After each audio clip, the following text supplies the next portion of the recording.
So I rented the Sony A7S Mark III for a pro shoot. Was it a mistake?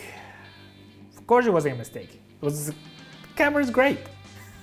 I wanted to move the camera a lot. I wanted to put the camera in a gimbal, being able to have like 90% of the shots with the camera moving. I wanted the video to be very dynamic and flowy.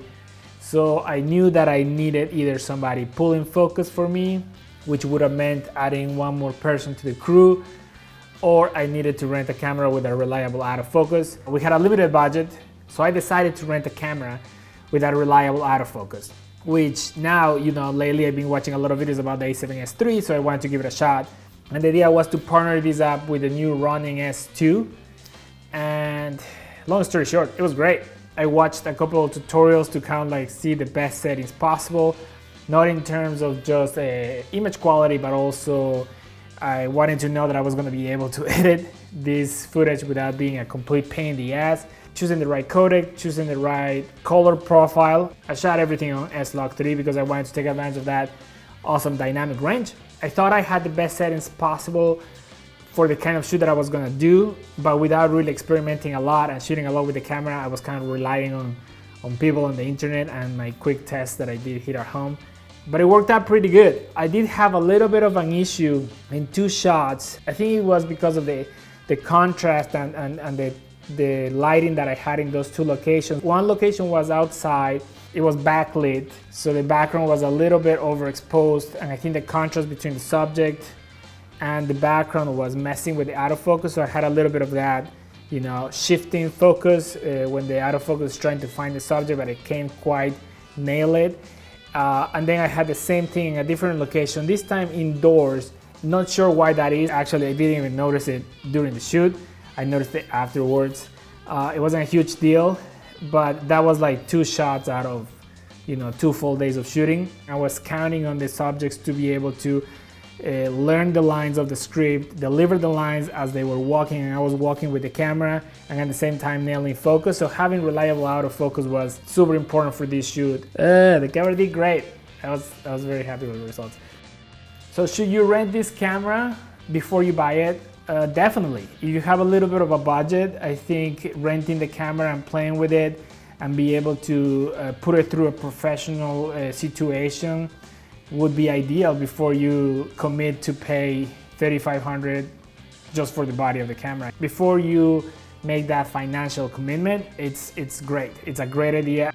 Should you buy this camera? If you're making money out of this, if you're making money with video production, you have clients and you have money coming in, yeah, 100%. I think this camera is great for different kinds of projects.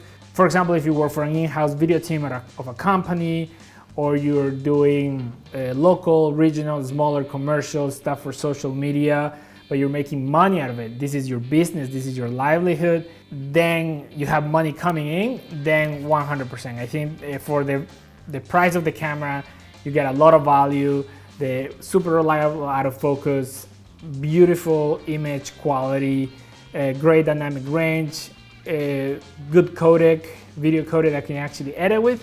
It did tax my computer a little bit, but it worked out. I didn't have any major issues with post-production either, which is, to me, is super important because you don't want to go on a shoot and shoot a lot of beautiful images and then, not being able to edit. So you do have to choose the right codec. I shot everything with the A7SIII codec. In my personal experience, it worked out pretty good in terms of quality and in terms of post-production. I used Premiere to edit, so I didn't use... What are you doing? I'm trying to make a video here. Okay. Using that codec, I didn't have any issues. The quality was great. Post-production flow was manageable. If you're using a small laptop, I would be careful. Maybe using proxies would be a better idea. I have a PC that I built. Nothing too crazy, powerful enough to edit 4K video, and I didn't have any issues. So it was directly from the memory cards to Premiere, and that's what I used to edit. The battery life of this camera, of the A7S III, the Sony A7S III, is great. I had 4 batteries with me. I shot 2 days, 7 hours each day, and I used 1 battery per day. I didn't even I recharged them at night just in case. So did I make a mistake renting it? Hell no. I would do it again, and I'm planning on doing it again for future projects, and I will let you guys know how that goes. If you like this kind of content, if you like this video, make sure you like, subscribe. I would appreciate that. I haven't uploaded in a while, but I'm gonna upload more often now. More content about my shoots, my professional shoots, some tutorials as well, some After Effects stuff, some editing stuff, some color grading is coming up as well. So everything when it comes to video production, motion graphics, and some VFX. If you like this kind of content, make sure you like, make sure you subscribe, and I will see you guys next time.